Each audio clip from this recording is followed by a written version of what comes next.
Welcome. Thank you. Welcome. This is a fun chat. Hello, everyone. So, In Hellevoetsluis. We are in Hellevoetsluis. Yeah. At Stuart's house. In the Netherlands, of course. And here we are on our socially distanced couch. But anyway, Anita, we've known each other quite a long time now. I think about 15 years. Yeah, I think so too. That's great. So we're going to do this video in English because that's easier for me. But not for me. So we first kind of met with Flying High Singers a few years ago. Yeah, I think you directed Flying High Singers in 2009? Yeah. The time? Is it really that long? Yeah.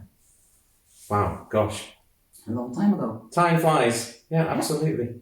And you were assistant director? Well, actually I was the choreographer.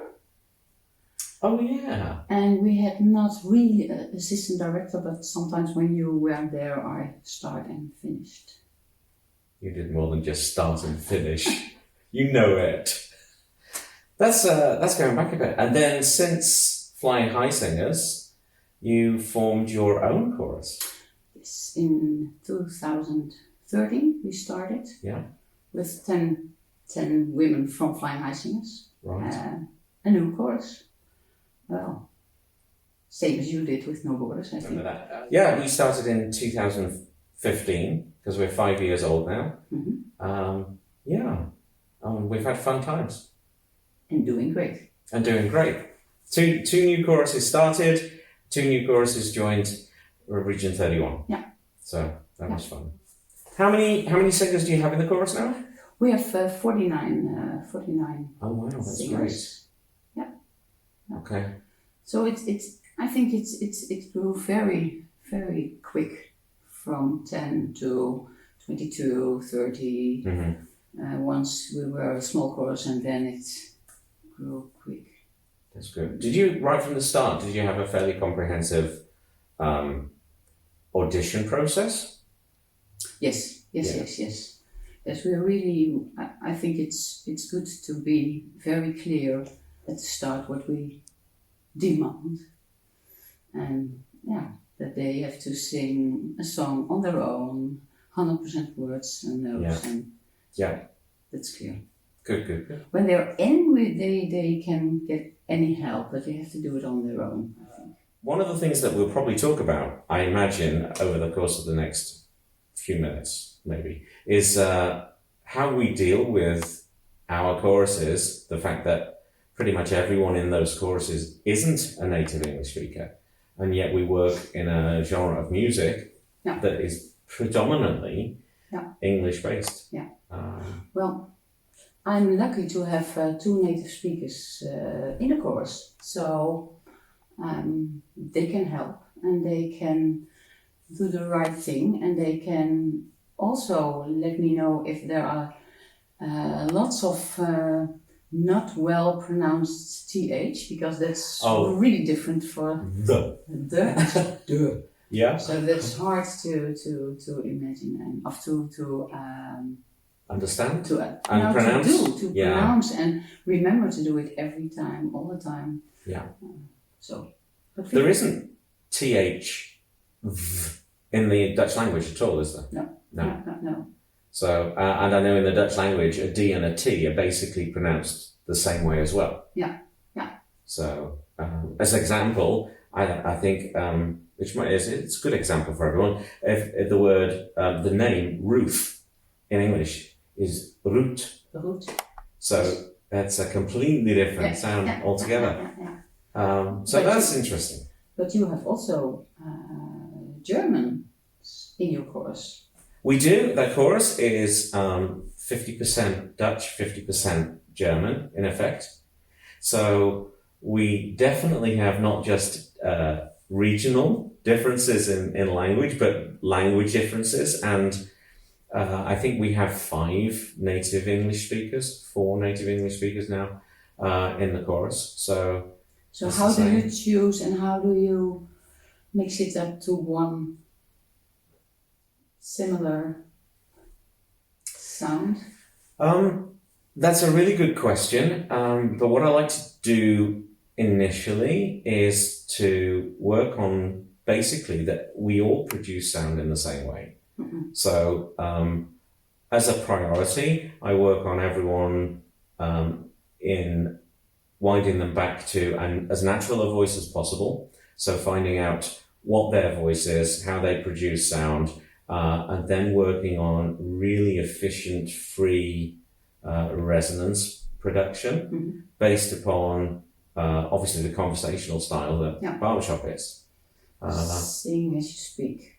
Well, yeah, a lot of it is sing as you speak. Now we do want to create certain sounds, of course, but I think humans are incredible mimics anyway. So as long as we can demonstrate the appropriate sound and then help people find their way of producing the same sound or the same word sound in effect, then it seems to come together quite well. Yeah. And talking about half German, half Dutch, are there differences in as in person, as in how they approach the rehearsal, how they do they things different? Yes, they do. There is definitely culture difference. I mean, there are lots of culture differences anyway. Certainly from an English perspective to a Dutch perspective, and an American perspective to a Dutch perspective to a German perspective. So wherever we can, we try to make sure that we respect those cultural differences, but that we keep them out of the discussion or the way we work, and we just set clear expectations of the way we want to work, how we deal with situations, and that way we kind of then develop our own no borders culture, if you will. So that was a good question. I haven't thought about that one. Good. Okay. So do you use, going back to the language things with your chorus, you've got your native speakers. Yes. Do you actually, when you're learning new songs, do you bring your native English speakers into that as part of the pronunciation? No, I think because lots of singers in our chorus are, a great part are younger people. Right. And I think most of them, the television, all the social things is in English. So I think, because of course we have an accent, but most of the people can sing, I think, quite good. For sure. I mean, the English language in the Netherlands is exceptionally good. And you may not know, but over in the Netherlands here, when there's anything on the television, if it's an English program or an American program, it's never dubbed, regardless of the language that it's producing. It's always shown in the original language, and there are subtitles underneath. So hearing English or American is a very natural part of everyday life. So we don't use them, but they come up when they hear things. So. Okay, that's interesting. Yeah. Are they English or are they American? Or? Margaret is Scottish. Right. And Louisa is from Australia. Okay. And she lived also in the UK, and now she's living in the Netherlands. Excellent. And how's it gone with your chorus over the years? So when did you first compete? In 2014. So just 1 year old? Yes, but that was for evaluation only. Okay. And then the year after we did competition. Yes. And that was not so good. It was for 77 points. Still, the first actual competition? Yeah. It was also a small group. I thought it was 23 or 25 persons. And after that we started a project because the score sheet said you have to build on your barbershop skills. Well, that's the thing. So we started with a project, and we called it the Pitch Perfect Project. Yeah. We paired up the whole chorus in pairs, and two people who add or call each other every day because we gave them vocal skills every week. So half an hour before rehearsal, we started and explained vocal skills. They record it and take it home, and then they call each other. Have you done your homework? So that was very great. And then we came in as the most improved chorus with 69 points up. That's fantastic. That was really great. I think that was my most wonderful moment. For sure, that's a real achievement. Yeah.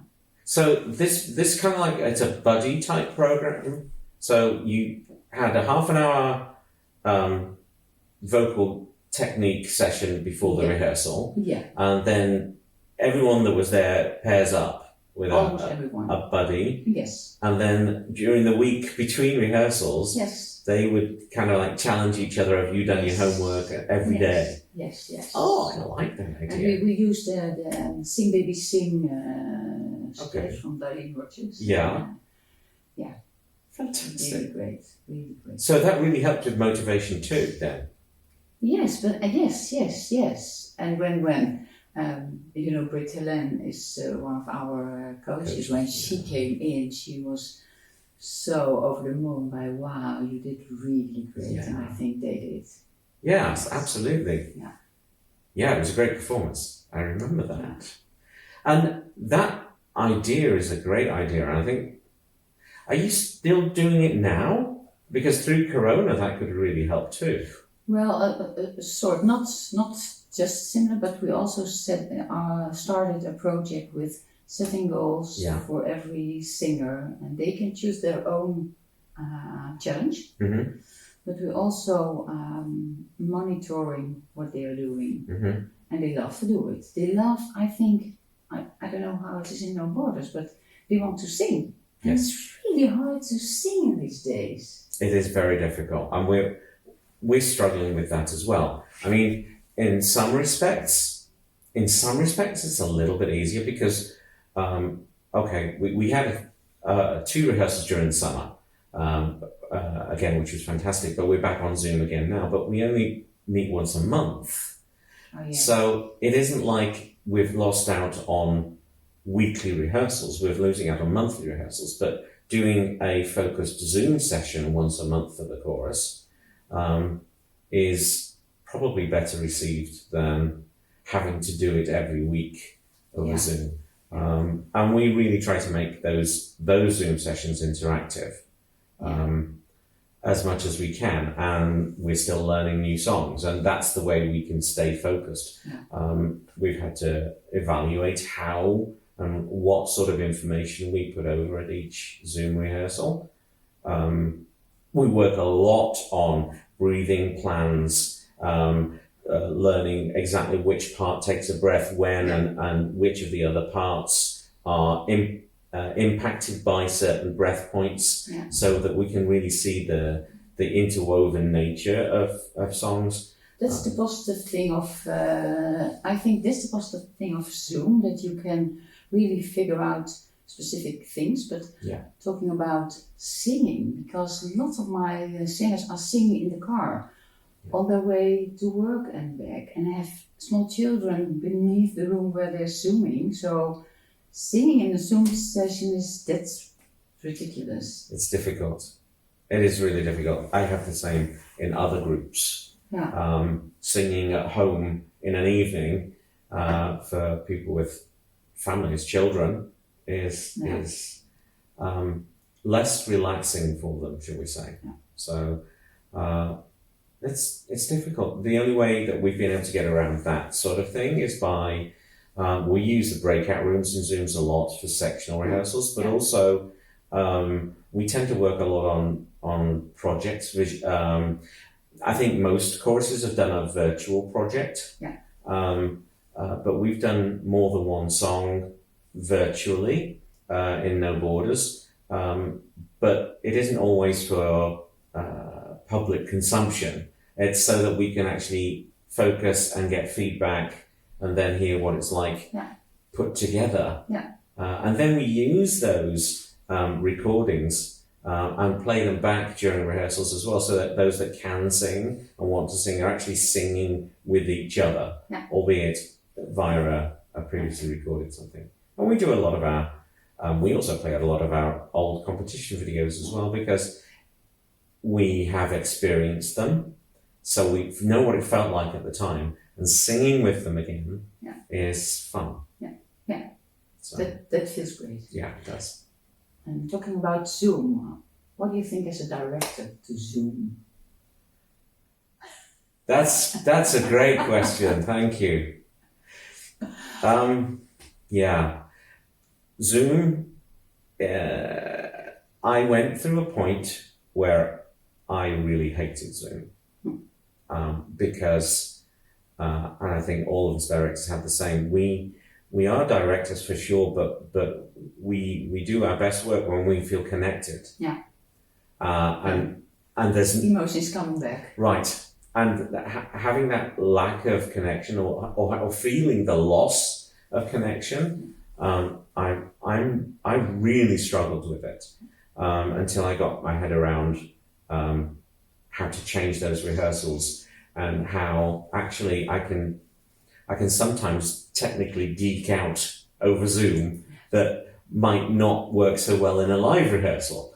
You know, I mean, where you go into the details of the music and look at this here and how that relates to what the leads are doing there, and baritones, see that there, that link, you know, that sort of stuff. Yeah. I can enjoy doing that on Zoom. Okay, so it's been a journey for sure, and I still don't like Zoom because we miss out, don't we? Yeah.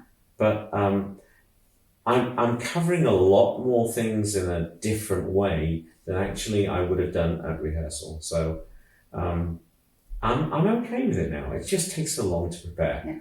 You know. Well, I think we have to accept, and now I'm speaking for myself, to accept that you are changing with the things that are changing. So you have to adjust all the time what's happening, what the chorus is doing, and then you have a plan, and then, oh no, we can't come together because we thought, well, maybe for a few weeks, because we sang already. We're in the Netherlands, we're happy we could sing in the summer. Yeah.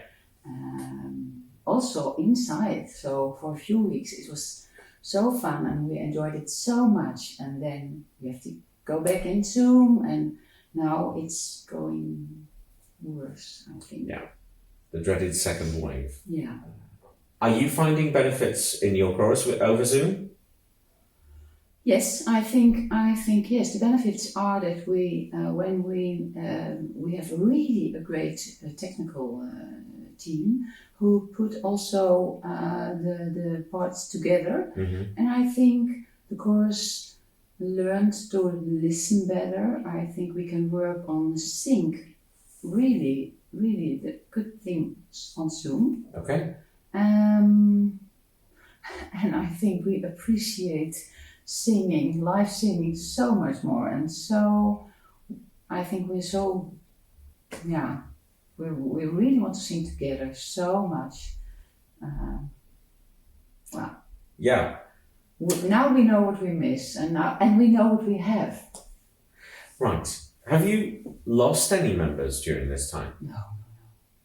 Isn't it right? Not a single one. We have an extra person. We did not recruit actually, but there's a new member.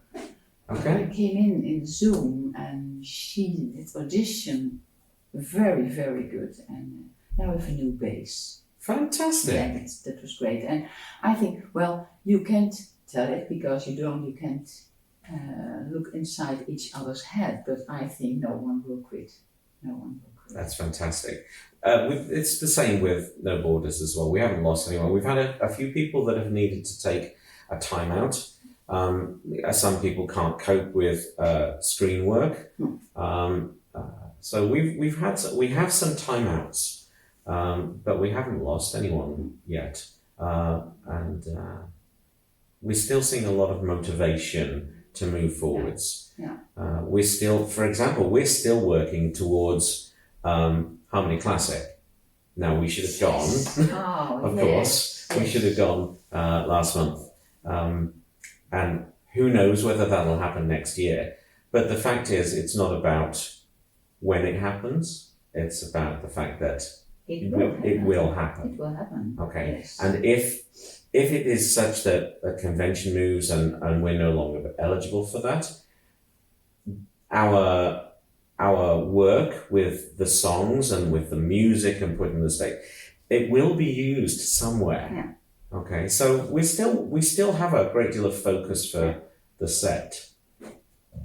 Yeah, I think it's we can use this period to become better. Yeah. And work on individual skills. Yeah. And etc. Yeah, that's great. Are you inviting special guests into your rehearsals? Well, not we had when we had the competition weekend. Yes. We had Britt coming in, and we had a wonderful weekend. And we had Nikki Salt once, but no, we had not lots of guests. Maybe we can do it more. Why not? I suppose it all depends on whether it fits what you want to achieve over the next lot of rehearsals. Yeah. You know? How are you finding planning your rehearsals right now? Well, now on these weeks, we more and more I use my music team, and it's great. Assistant director, they do lots of work, and it's I think for the chorus it's more different people do things. So the music team starts with a series of tag singing, and the visual team do some choreo stuff, and that's great. Okay. And we look also to small videos of Kathleen Hansen. Yes. I think she's doing a great job, and we use it for a special theme for a week, so resonance or something like that. That's great. I like bringing lots of different ways of delivering information into my Zoom sessions. Yeah. It sounds like you're doing the same. I mean, I use video input from YouTube or from Harmony University, and using IES information, so that there's a constant change of the method of delivery, the voices that people are hearing. And up a bit, yeah. Well, I think because all the singers are receiving the information in a different way. Yeah. Sometimes you told them 10 times about something, and then a coach is coming in and they say the same thing, and they go, oh, now I do understand, and that's so funny. It's the way people deliver the message. For sure. And that's how we learn as directors anyway, isn't it? Yeah. You know, bringing someone in, for example, who will teach the same thing but says it in their own way, is not only good for the chorus, but it helps us to process new ways of saying the same thing, okay, to help understanding. So I love doing that too. What do you think? What people will say, what makes you a great director? Oh, that's tough.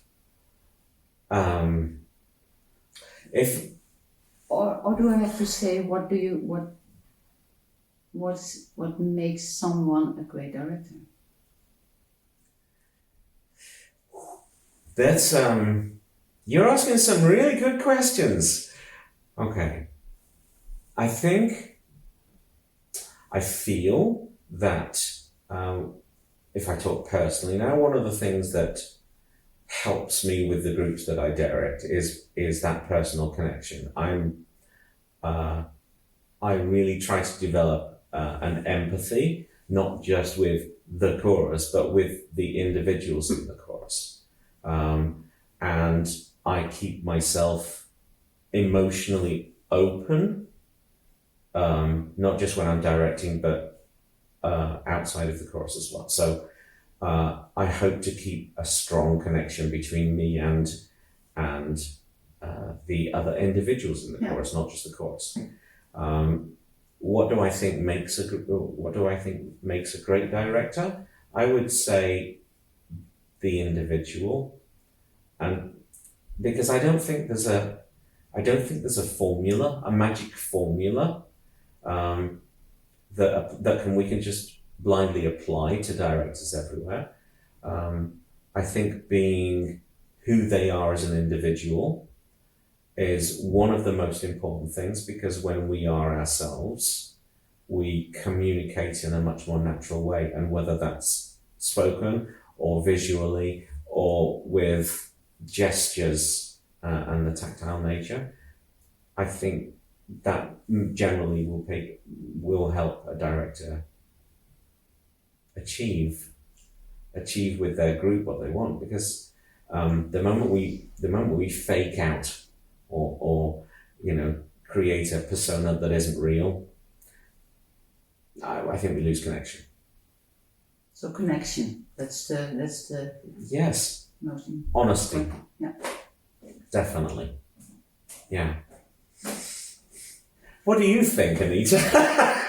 Well, I think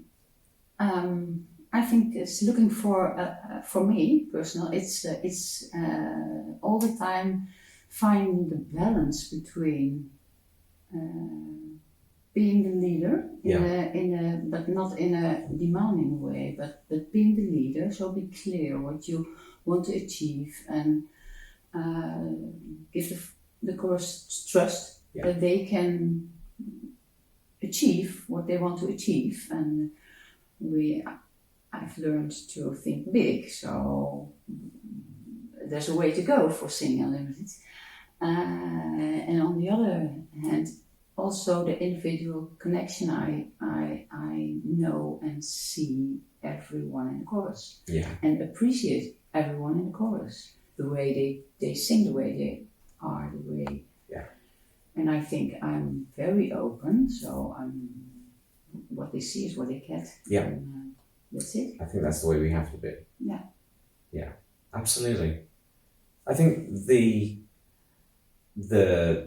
we've been lucky, I think, starting our own choruses, and that they're quite young still.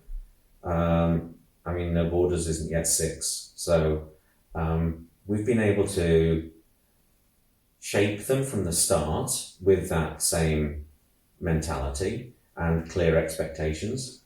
Positivity. Yeah, absolutely. It's become a great, No Borders is a great bunch of friends, and I think every chorus can be saying the same.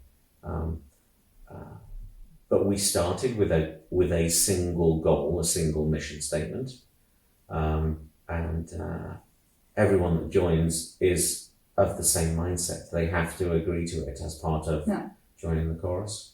So that as well helps. That's nothing to do with the director, but it makes it easier on the director. It makes it absolutely easier. Absolutely. What about the subject? Okay. What do you think of the connection between the directors in the region now? Do you also feel that Zoom or this pandemic creates a more open environment between our discussions? We have lots of more connection, and I love it. I think it's fantastic. We have such an amazing group of directors in this region. So much experience, talent, youth, all in one. All in one, and that's so. This morning, I think there were 28 apps in 10 minutes. I think so. So when someone is bringing something up, that's sometimes for me, because it's so quick, and sometimes it goes, how do you say it? Over your head. Yes. Yeah. And I think it's the language, or I don't understand the humor, not always, but I love the way they connect. I think this pandemic, this situation, has brought a lot of us trials and things that we need to deal with, and sadness and a lack of connection. But in other respects, particularly with the Region 31 Directors Group, it has strengthened and built connections between the directors group. And I don't think of it as a group anymore. It feels much more like a connected team. Yeah. And sharing experiences and supporting each other has really been a light in this period. Yeah. Because we are all going through the same thing as directors. And when we feel comfortable to express that in the directors chat, which now we all do, there is always someone that has the right words that will help you. Yeah. So I am very grateful for the directors in this region. I have some dilemmas for you. Well, okay. Because I was so curious. And well, maybe it's a great way to know you a bit better. So you have to choose. There we start. Book or movie? Oh, I love reading. Okay, but I have to say I love science fiction in particular, science fiction and fantasy movies too. Yeah, because it's so immersive, but a good book is also great. Going to opera or a pop concert? I have never been to an opera. I would love to go. So go to Verona. I've been to ballet and things, Okay. But I've been to a few pop concerts, yes, of course. Football or cricket? Cricket was always kind of my favourite game. At school, I used to love playing football, but I confess I don't watch football. Skiing or swimming? Oh, skiing. Good. Morning or evening person? Oh, that's a good one. I'm a bit of a night owl, Okay. so I'm really happy to stay up throughout the night. Now it's becoming more hard. Amsterdam or London? Amsterdam. Oh. Fish and chips or patatje mayo met kroket? That's Dutch. Oh, well, you know what? When I go back to the UK, fish and chips and Indian and Chinese. Okay. But in Holland, it's just not the same. So in Holland, definitely patatje. Okay. Patatje joppie, actually, the last time. And frikandel speciaal. Bass or berry? Oh, I'm naturally a bass. But, and I love singing bass. But if I'm singing with another bass, then I'm quite happy to sing baritone. Okay. Yeah. Singing or directing? I got in this to sing. Okay. I am totally missing singing. I have a quartet, but we can't meet because I'm in the Netherlands, one lives in Belgium, and two live in Germany. So I miss that and I need that. But I love directing. Last one. Winning or improving? Yes. Yes. Winning and improving.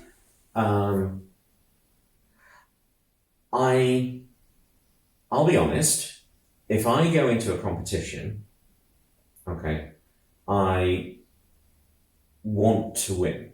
I'm very competitive. Okay.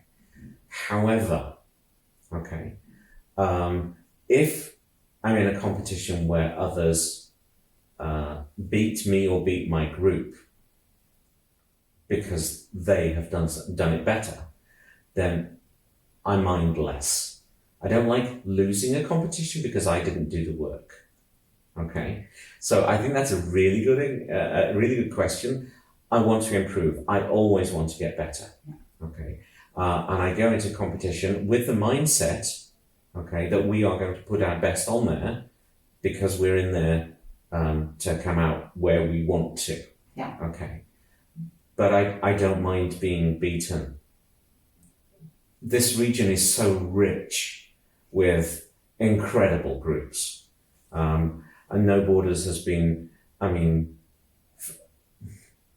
would say lucky, and that would be the wrong word because we've worked for it, but we came in and we're still such a young group that to have achieved what we've achieved is a real credit to the members in the chorus. But I think we're in the same position with our groups that we want to develop. We want to improve. We always want to fulfill the potential to the best that we can. And it's nice if that is rewarded in a competition. Yeah, we had it four times. 4 times we went up and up and up. And our last competition wasn't not up, but we dropped a bit. So we had to deal with the Did you drop in placement or points? Points. Because we the last jump was to 599, so we were close to we were so close to the 600 points, and I was so eager to be master director 600, and also for the chorus to jump over that line, and we worked so hard, but when we had to do it, we didn't do it. This is a tough one, isn't it? Yeah, because it was really tough, but it was also, I think it shows how the chorus, what the chorus is when you are not so happy. Yeah. But it makes the chorus very strong, and we go. It's I think it's something that a lot of groups go through because we develop and we hit a level, we hit a plateau. And then we need to do new stuff to take us to the next level. Yeah. And that's all part of the development. But what happens with every group, pretty much every group, is that you work to a level and you get there. Then you need to implement new stuff. And the first thing that happens is you become less stable because it's new stuff. So you're going to drop down and then to build up. So it's like 2 steps forward, but then there's always the 1 step back, 2 steps, 1, 2, 1. But it's tough as a group to take that sometimes. That it's part of the natural development. It's tough for the director also. Yeah. We hit bumps in the road. Yeah. We have to deal with it. So, I'm going to ask you the same. The My dilemmas. questions? Your questions to you. God. Yes. So, book or movie? I think movie. Movie? And book in most of the time in holidays. Yeah. Yeah, I love reading, and I do read also during the year, but that's 10 minutes when I go to sleep, and so Movie. Opera or pop concert? Well, opera live I had once in Verona, and it was wonderful. So pop concert. Okay. More. Okay. Football, cricket, or ice skating? Football. Really? Yes, I come from a football family. My father, he was the president of a football club, so I'm in football family. Wow. Football family, Okay. yes. And now with Anda and my son, they are Ajax people. So Yes. football. Okay. Skiing or swimming? Skiing, Good. definitely. Morning or evening? Well, I am a morning person. I love to start a day, and when I'm awake and I'm active Yes. immediately. Yeah. But I live together with an evening person, so I adjust to the evening person and still be a morning person. Okay, so less sleep then. Yes, less sleep. Yes. Okay, mountain or beach? So we live close to the beach. I love the beach. A beach. And the mountain for skiing, but in summer, Right. beach. Okay, fair enough. You didn't ask me that one. You skipped that one. Oh, I'm sorry. That's all right. I would have said forest. It wasn't an option. Okay. Amsterdam or London? Amsterdam. Yeah. Fish and chips or patatja mayo? Patatja mayo. But no, I don't eat patatja mayo often. So why did I ask you pasta or curry? Both. Not at the same time, though. Not at the same time. No. I love cooking and love eating Asian food. Okay. Now you asked me bass baritone. Now I know. I love my bass, but I love to sing baritone. Yeah. And but I have to be very careful. I love my leads and tenors too. Mm-hmm. But Yeah. wow, Okay. what a stupid question. Well, you asked me. So. Singing or directing? I miss singing. Yeah. And I try now because we made a challenge for the chorus to improve their vocal skills again. And now for myself, I'm singing more and more. But I love directing. And winning or improving? Well, I'm the same answer as you. I'm very competitive. Yes. I think you know. But improving is important, and I love to be aware of the improvement of the chorus. But after all, I think. Okay. It depends what you mean by winning. Winning. Is winning as a first place, or is it achieving? Yes, I think that's better. It's because it's not winning. It's not winning after all to be the best. It's not like that. I don't want to be the best, but I want to feel the winning is feeling great. Winning maybe. Achieving your goals. Yeah. Yeah, definitely. That makes you a winner. I think so. The way we are coping at the moment with Corona and the way we're coming together in continued rehearsals, on Zoom, on bringing in people together, all this, it just shows you that in this region we have the right attitude and that we are all winners. Yeah. I mean, this is a really tough time, and yet 8 months on, we're still having Zoom rehearsals, and yet we are singers. Yeah. And we have still the chorus. We drive through it. So, whilst it is difficult, whilst we do feel the stress, I don't mean as directors now, as just as members of our choruses, while we feel that, there's a lot of strength coming from each other. Yeah. So, and I think that can only contribute to a bright future for our groups moving forwards, because we will be able to connect in a new way when we are back together. It's great. It's really great between all the choruses and all the directors. I think it's more friends. There's a togetherness. Yeah. Okay, we are in it all together, and that feels special. Good. Good.